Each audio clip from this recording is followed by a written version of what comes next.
If there was one thing in the finance minister's budget speech, apart from personal taxes, it was this. We grow several types of Sri Anna.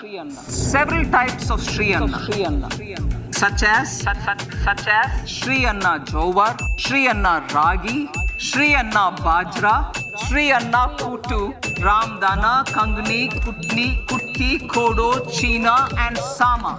These have a number of health benefits and have been an integral part of our food for centuries.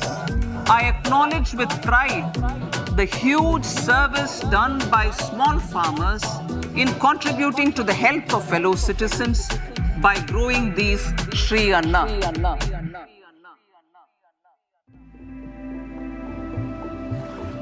Millets, the humble, low-income staple family of jowar, bajra and ragi, which all of us have known forever but haven't really consumed all that much, seems to have caught the fancy of everyone. There is millet muesli, staples, beer, snacks, mixes and even milk foods on retail shelves, restaurant menus and bars. Bharat विश्व में millets का सबसे बड़ा उत्पादक देश है, इसलिए इस पहल को सफल बनाने की बड़ी जिम्मेदारी भी हम भारतवासियों के कंधे पर ही है. From the government, which wants to make India the global hub for millets, to large legacy companies like Tata Consumer, ITC, Nestle, Britannia and Hindustan Unilever, to startups like Slurp Farm, Eat Millet and Native Food Store. Even breweries have started to sell gluten-free beer with millets. The millet makeover is upon us. And how? Millets boost your health and improve weight loss besides being gluten-free. Millet का importance हर कोई जानता है. Millets are an inexpensive source of good nutrition, amino acids, vitamin B, iron, calcium, and also easy on the soil to grow. So millets basically coarse grains हैं, इन्हें मोटा अनाज कहा जाता है और ये ग्रास की तरह उगते हैं. They are basically our ancient forgotten grains. I would like you to think about millets from the point of view of international relations. But what will it take to get millets to thousands of dining tables and make them mainstream to our daily foods? Despite the worldwide push on these nutri-cereals and the domestic policy thrust, challenges are many, ranging from declining cultivation area to high costs to limited availability to low shelf life. And most importantly, to perceived taste challenges. Also, while India is the largest producer and second largest exporter of millets, the millet makeover could well push up prices for the category that's staple food for low-income consumers. Also, is there enough financial support on production, procurement and productivity from the government? To delve deep into what is certainly the flavor of the season, I invited Prashant Parameshwaran of Tata Consumer Products, who's leading the company's millets business with its brand Soulful. Also joining me is Meghna Narayan, who co-founded Slurp Farm 6 years back, a company that makes ready-to-cook mixes, noodles and pancakes with millets as their core ingredient. I also have Dr. C.V. Ratnavati, Director of the Indian Institute of Millets Research, which the government has identified as the central agency for research, technology and best practices on millets. It's Friday, February 10th. I'm Ratna Bhushan from the Economic Times and you're listening to Millet Mania on the Morning Brief.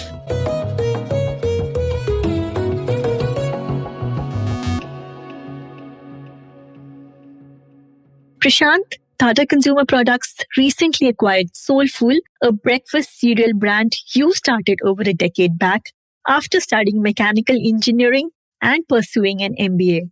This journey of Soulful is almost close to 8 to 10 years from the concept stage. The Indian Institute of Millet Research as a center of excellence is exactly where a lot of our ideation actually started out from. We work very closely with IMR at Tata Soulful. The brand is about bringing India's ancient grains and making them relevant to the 21st century. India's ancient grains rooted really on millets. That was the real genesis of the brand. I think we are at the right place at the right time under the Tata umbrella. The first 3-4 years, we really focused on technology, product development. And as we did that, we started building our products, investing a lot in technology, distribution, and marketing to build out our entire piece. 2 years ago, like you rightly said, we acquired under the TCPL, Tata Consumer fold. And that's where our further expansion has essentially started. So, Prashant, you mentioned affordability, but could this millet rush lead to higher consumer prices, especially for the lowest strata that depends on these staples? I think prices going up, I don't see it as a challenge. If you definitely the demand supply will balance itself. Do understand that we were a country that used to grow these grains in much larger quantities. Do understand that arable areas under cultivation for millets has gone down. There have not been too much of improvement of yield, and which is where a lot of the work is going on. And I think really the core is to get the demand on, because supply constraints really is not there from an India perspective. So I don't see that as a large challenge, if you will. There will be a lot of significant headwinds that will happen in terms of productivity and yields per acre, if you will, because that becomes very important. And this goes even to basic agronomical practices in terms of seed quality. When we talk about affordability, I think it's very important. And I think even the recent Nielsen report that just came out also talks about what we call LUP, or the entry-level price point packs, and being available in 10 rupees, 15 rupees. To me, that becomes very, very important in categories like these, where the consumers would be willing and eager to try, would want something as an easy entry price point, which makes affordability a very, very key thing as we bring in mainstream millets. Is the majority of Indian consumers ready for millets in their day-to-day foods? Because although it's very good to talk about, people know about it, but it is not really on dining tables in majority of homes still. So do you see that as a challenge? And going forward, what would you do to make these, like you said, more mainstream? It's a great question. That's a great question. I think the answer is yes, people are ready to consume millets, but they would not just consume it just because it has got millets. I think like any consumer proposition, we need to be very clear of what is millets delivering for the consumer. Obviously, there is the nutritional factors, but apart from the nutritional factors, this is food. So how is it delivering on taste? How is it delivering across each of the various other enjoyment, aroma, cooking, all of those pieces? I'll give you a small example of a recent innovation. So we have a new launch that we did 6 to 9 months now, Masala Oats Plus, which has 25% millets. It has Jowar and it has Navne or Kangini. We have actually taken the millet proposition of 25% millets and delivered two very, very important aspects to the consumer. We provided the consumer a nice bite in her food. We provided the consumer a very non-sticky feel to the product. Essentially, we took millets, delivered obviously superior nutrition, but more than that, we delivered on a food palatability standpoint, and which is what is really, really encouraging.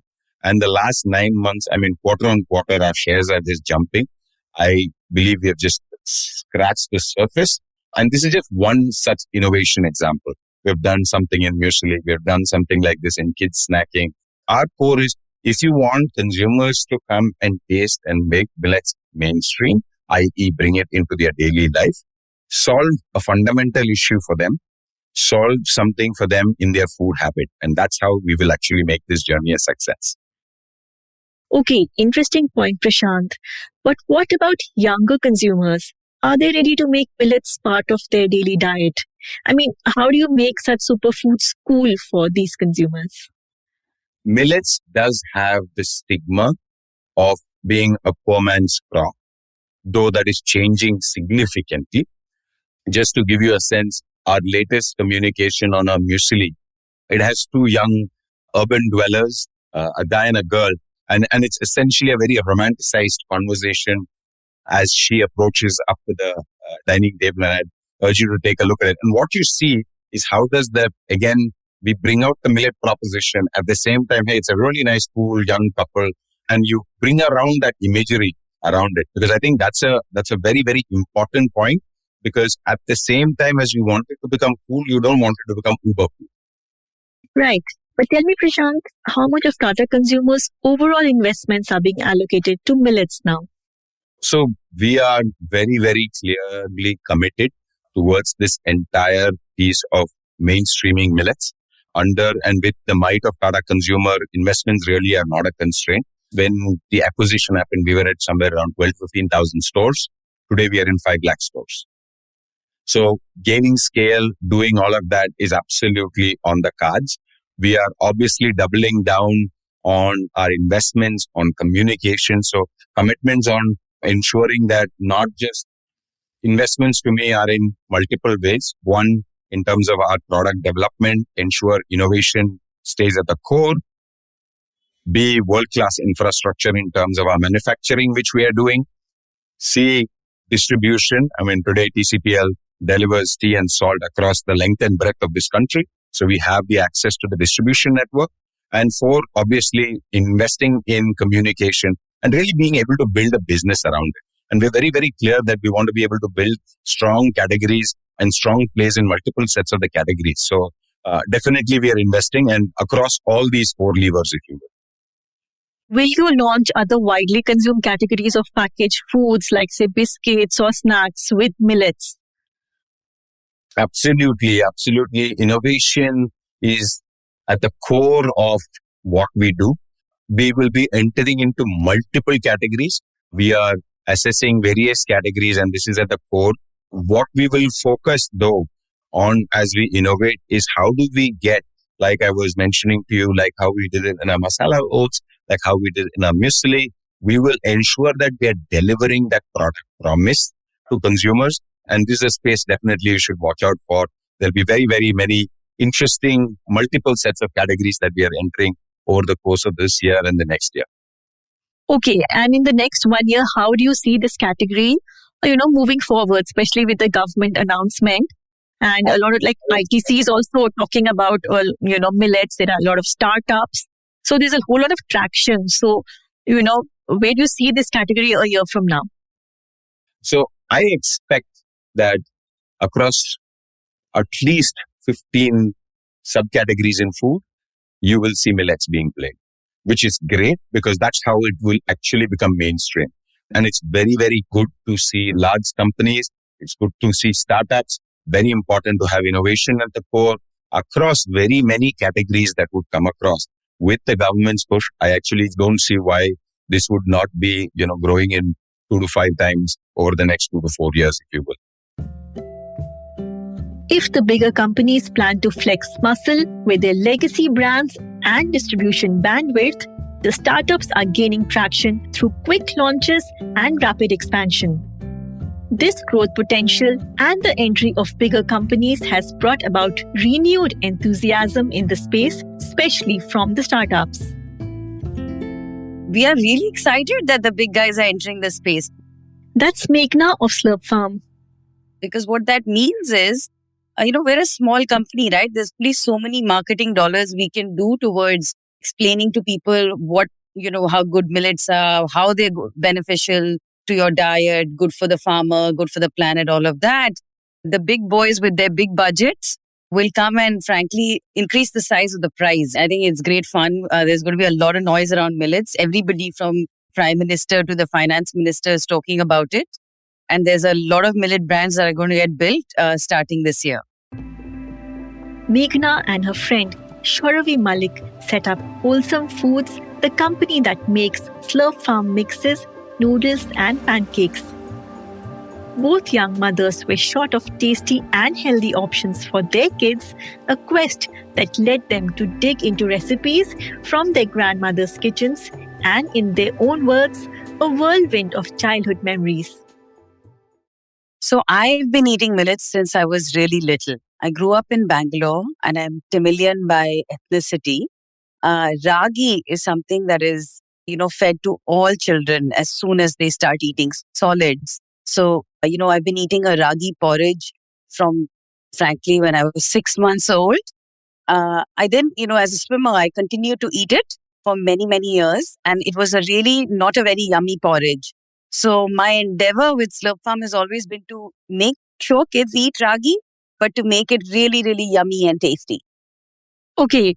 And do your kids love fun stuff? I mean, are there ragi pancakes, etc., on your dining tables often? Absolutely.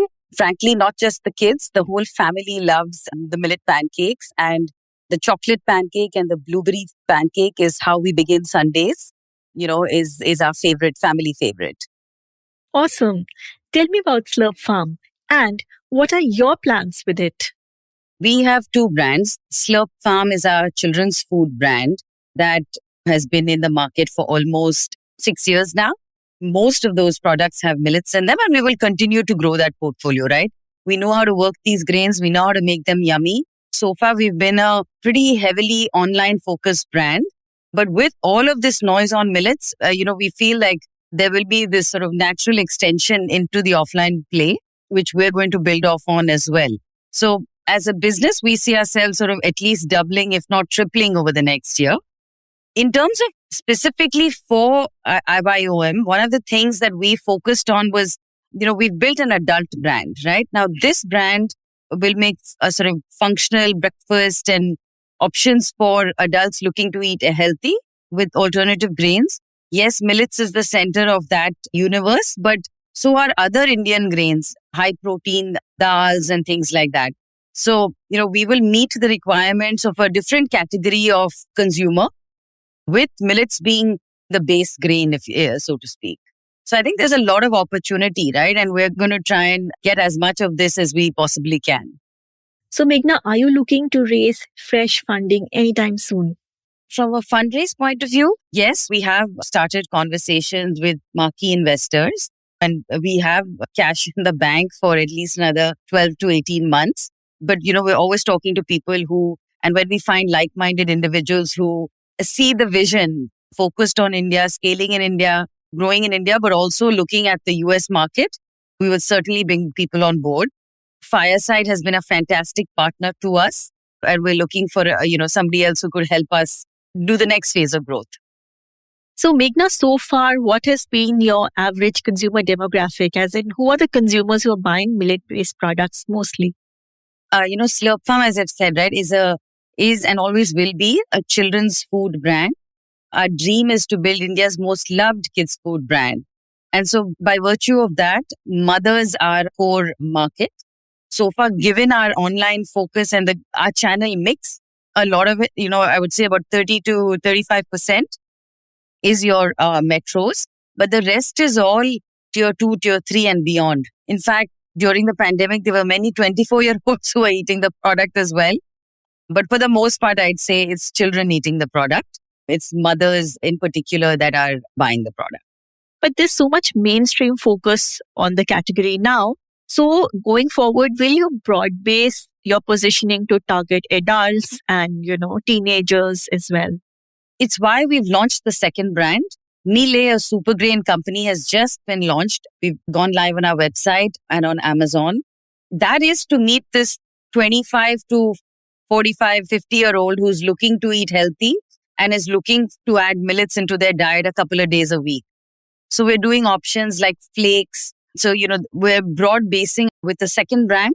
With Slurp Farm, we're just going to go deeper, right? The goal is to reach 1 million children in the next 3 years. With Millet, we will take our portfolio to adults across India and the US. Okay. And my final question is, what about pricing? All this millet rush and large companies getting into it, more startups getting into this space. Do you see pricing going up? So you might find a millet product being more expensive, not because of the millet grain, but because of the other things in there. Very often, millet-based products also are not filled with vast quantities of white sugar and dalda, right, which is what drives costs down of products.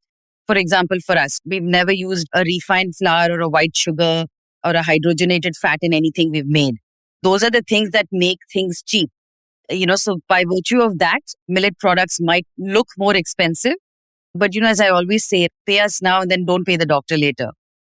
Absolutely. And do you foresee Slurp Farm packs on dining tables in, international markets? and when? Slurp Farm packs are already on a few dining tables in the US and the UK.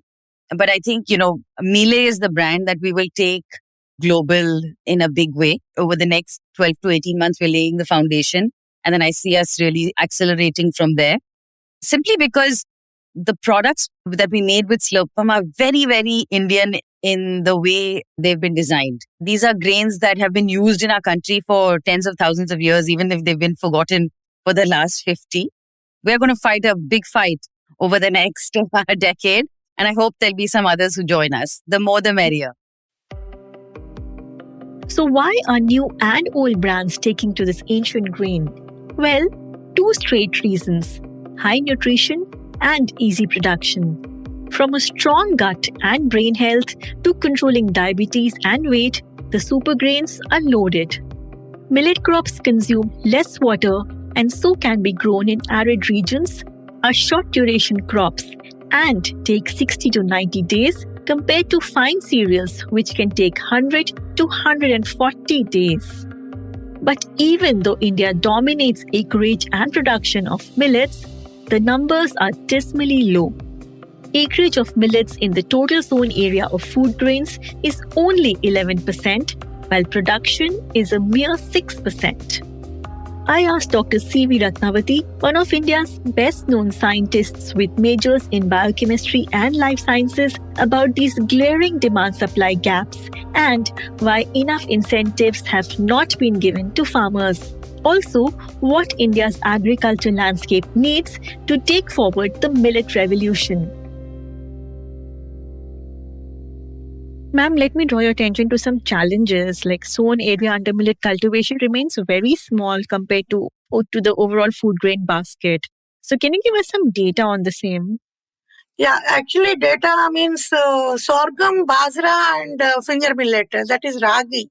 Jawar, ragi, bajra. These three are whole grains. They are being consumed traditionally in India.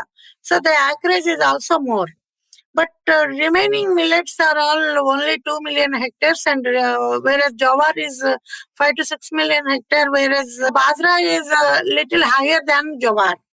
And then the productivity is higher in case of bajra and sorghum. Why? Because the area is coming down because of the low remuneration to the farmers. The increased yield that is coming in from the hybrids has compensated the decreased area. So, in a way, though the area is less, the needs are being met with the high yielding production. But rice and wheat remain the preferred cultivation choice for farmers, even though they need to spend less to grow these coarse food crops. So what can be done to overcome this disconnect between demand and supply? That is a challenge before us, before IAMR. But now, because of the policy interventions, not only that, and the efforts of our institute on the value chain development. See, we do capacity building to the farmers and we motivate them for cultivating the millets. Apart from that, many startups we encourage by giving capacity building at the same time for ready to cook and ready to eat products. Not only that, the post-harvest processing, how you can do so that the supermarkets can buy the product. Thereby, the income can be generated by these self-help group women and also the farmers. Another important thing is that more than 30 to 35,000 farmers were given capacity building training, and these farmers in turn will teach their colleague farmers.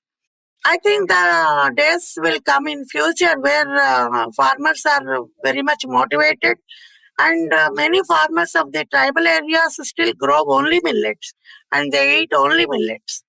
In fact, we do not know that millets are also increasing their share in our national food basket as well as global food basket. So is the government looking at tie-ups with companies, and is that the way forward to bring millets center stage in India and globally? The startups were given an encouragement by the government under the Rajiv Krishi Yojana Raftar program, what you call startup incubation program we conduct.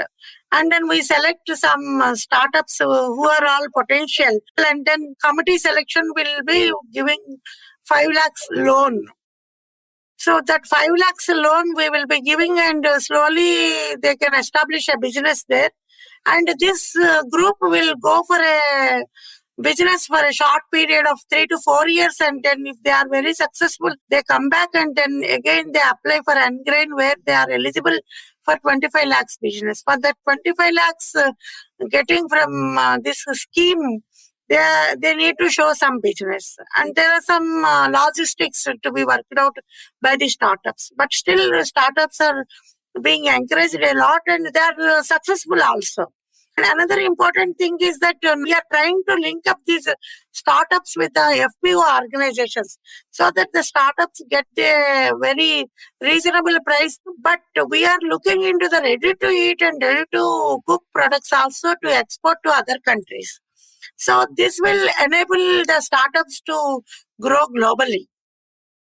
Correct. But ma'am, millets do have a short shelf life and there's a perceived taste challenge also. So how much do you believe needs to be spent on mass awareness and promotions to grow the category? So this is the only weak point with the millets, where the millets could not enter the public distribution system. Once the millets enter into a public distribution system, nobody can stop their production. But no, we cannot go in a big way for a public distribution system because of the 2 points. One is shelf life, the other one is being the people everywhere cannot consume the grain. So, and another important thing is that taste. So we have very good state-of-the-art bakery products lined up. All types of cookies with any type of millet, as well as jawar cookies. Initially we started and commercialized, and now all types of biscuits from all types of millets we commercialize. And we had a tie-up with Britannia, and we have muffins made out of 100% jawar, 100% bajra, 100% ragi. You know, all the bakery products, especially cakes, can be made with 100% millets. And in fact, you'll be surprised that we have made a tie-up with Flipkart, with FPO organizations. So the Flipkart will go to them, and the clean grain will be tested and procured by the Flipkart, and they keep in their online market platform. Recently, we have tied up with Hindustan Lever, and Nestle also has come forward. And in fact, we make many products with millets like noodles, vermicelli, pasta, which you can't make out whether it is made from millet or wheat. So things are changing. Yes, things are changing. The multinationals, Indian legacy companies, and startups are fast-tracking on their millet makeovers. But the slow burn category, though certainly in the spotlight, is fraught with challenges. There's a demand-supply imbalance, taste challenge, low shelf life, and limited cultivation. In April 2018, millets were rebranded as Nutri-Cereals, and the government declared it the National Year of Millets. Cut to 2023. The year has been declared as the International Year of Millets by the United Nations General Assembly, and the government wants to make India the global hub for Shri Anna, or millets. For India to make a success of the millet makeover will require a lot more resilience, patience, and investments. As I head to my kitchen to fix myself some millet muesli for breakfast, what supergrain are you having today? I leave you on that note, and here's wishing you a great day ahead. I'm Ratna Bhushan, and you've been listening to Millet Mania on The Morning Brief. This episode was produced by Vinay Joshi. Sound editor, Indranil Bhattacharjee. Executive producers, Anupriya Nair, Anirban Chaudhary, and Arijit Barman. Thank you for listening. Do share the episode on your social media networks. The Morning Brief airs every Tuesday, Thursday, and Friday. Do tune in to ET Play for all audio content, including The Morning Brief. You can listen to our podcast on all major podcast streaming platforms. All external sound clips used in this episode belong to their respective owners. Credits are mentioned in the description.